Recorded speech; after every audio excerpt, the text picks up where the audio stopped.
Over my man Tiger Thompson's house. It ain't Tiger Woods, but you know I got the other Tiger. I'm sorry to disappoint you, man. I'm Tony, second best at least on that end. I know. What's up with you, Tony? How you been, bro? Always good, man. Doing what I normally do on Sunday, watch football. Yeah. Normally I have my boys here watching with me, but since I'm doing a FightHype interview, it's just me and you. Yeah, I appreciate it, man. Appreciate the time on Sunday because I know you're a big football guy, man. I thought 10-1, so we go on to business, bro. You still holding the WCC Continental title, right? Is that correct? Well, with the everything that's been tuition, you and Malik Scott fighting, is that going to be on the line? No, it's not. No. Okay. Everybody know Al's a big hater of the sanctioning body, so he chose not to want to put this out. But you know, it's all pay the fees and stuff like that. Right, it's all good for me. I just want to fight. Yeah, I know, man. It's been a crazy year for you, man. Oh, yeah. It's been a crazy year for you. Did you think this fight would come about? Because I think I tried to text you, talk to you last month. You said nothing was in the works. How did this fight come about? Well, I mean, it was in the works. They just didn't have it together. You know, they gave me like 4 nothing different in dates. paperwork. Okay. So nothing was solid. That's what I meant by in the works. So I, you know, like everybody else, I was waiting to hear what was happening myself. So right. But we continue to train. So once they actually put the pen to the paper, you know, I'm glad it materialized. You know, in time enough to get this done before October. Okay, so good that you've been training. It wasn't one of no last minute concoction thing like they trying to blackball Tony out. No, it's been a hell of a long camp. Like months, 6 months. You know, at least almost 4 months probably. Really? Yeah, because you know I was training before we already was hearing about initial dates since early September. So you know I've been training since July. So has it always been Malik, the opponent? As far as I know, yeah. Okay. You know, it's always been Malik. I mean, well, at the beginning they did. Malik was the main guy. But they had another, you know, some backup guys in case Malik couldn't make that in time. But you know, as far as that, they kept changing the dates. But I've been working for this since July. I'm glad it's over for real. Let's fight. Yeah, I know. That's so. You must have had a nice camp. Tell me about it. Anything changed with you? You got a new strength and conditioning coach, same team and everything. Is it? Yeah, everybody's the same, man. The only difference is, you know, obviously I got a little older, you know, so yeah. You know, as you get older, you gotta take your training down, make it smarter, not harder. And I think my team did a great job of making sure I was able to train hard, but coming to the fight, you know, relatively in good health. Yeah. So. Tony, I mean, explain to me how you able to do that, man. A lot of people don't know you work a full-time job. You're able to fight on this level that you're able to do. You're a full-time husband, got kids and all that, man. I mean, how you able to do the things you're able to do at age 43? 44. 44. We split hairs. But I did quit my job. You know, my main focus is boxing now. I got one more shot, and I wanted to be true to this shot. You know, so now I don't have a job anymore. Starting earlier this year. Okay. You know, as far as everything else, you know, it's not really that hard for me. It's what I love to do. You know, I love to be here with my family. I love to take care of my family. This is how I take care of my family. So it's easy to get up for this type of stuff. I hear you, man. Appreciate that. Look, this fight kind of went on a radar for a lot of people.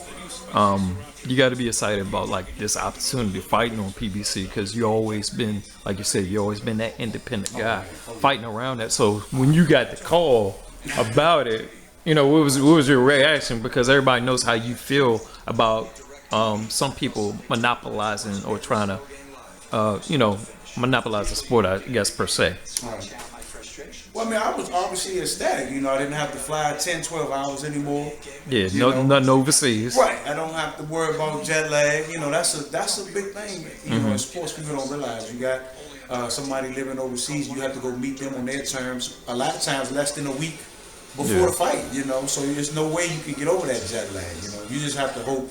Your whole physical compass is just off. Right, there's nothing you can do. But that doesn't never deter me from doing what I'm supposed to do. This is what we do. You know, we built for this type of thing. So, but it's obviously a wonderful thing to be back in the States, man. I'm home. I'm excited for. You remember the last time you fought back in the States? I believe it was Reno, 2011. I want to say. That's crazy, man. 2011. Crazy, man. I think I'm more popular over in Europe than I am than in your own country. Right, in the DMV. Not my own, I ain't even worried about Just the in the country, area. just in the DMV, you know. Yeah, I hear you. So but it's a great thing. Tell me about you know about Malik Scott. He's a veteran like yourself. Hasn't experienced the much, I guess, of the opposition that you have. What are some things that you know about him? Things that when you got this opponent at this point in your career, do you think that is a good opponent?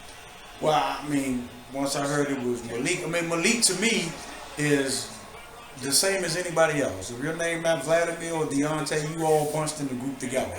To me, you know, because I have a goal to get where I need to be. You know, through everybody else. But Malik as a fighter, I mean, probably one of the best, purest boxers in the heavyweight division. He's a tough guy. You know, and being 10 years younger than me, that makes it even tougher, you know. So right. I got to be on point. I got to, you know, this ain't no gimme. Not for him, not for me, but damn sure ain't for him either. You know, he got a lot of trouble in his hand, man. You know, because if I lose, the career is probably over. You feel me? I feel you. And I ain't ready for that.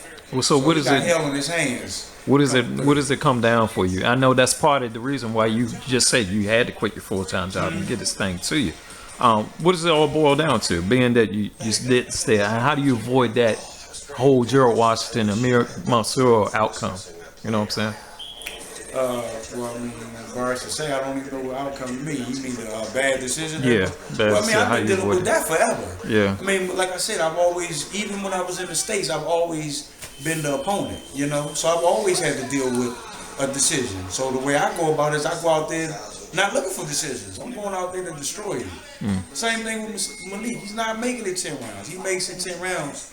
There's a good chance I might not get that decision. You feel me? Right. You know, but you know, I'm going in there to destroy the opponent, to knock you out, to make sure a scorecard's not needed. You know, I know what happens in those fights. If you don't have that type of mentality, you are going to run yourself into some type of situations. You feel me? But I'm used to it, so it doesn't matter. Based on you know, not overlooking Malik, but based on your status with the WBC right now, where do you stand? Who is your mandatory, or who do you become the mandatory for at this stage for your career? I mean, everything I do is going towards the championship. So I don't know. I don't even, believe it or not, I don't even keep track of my ranking.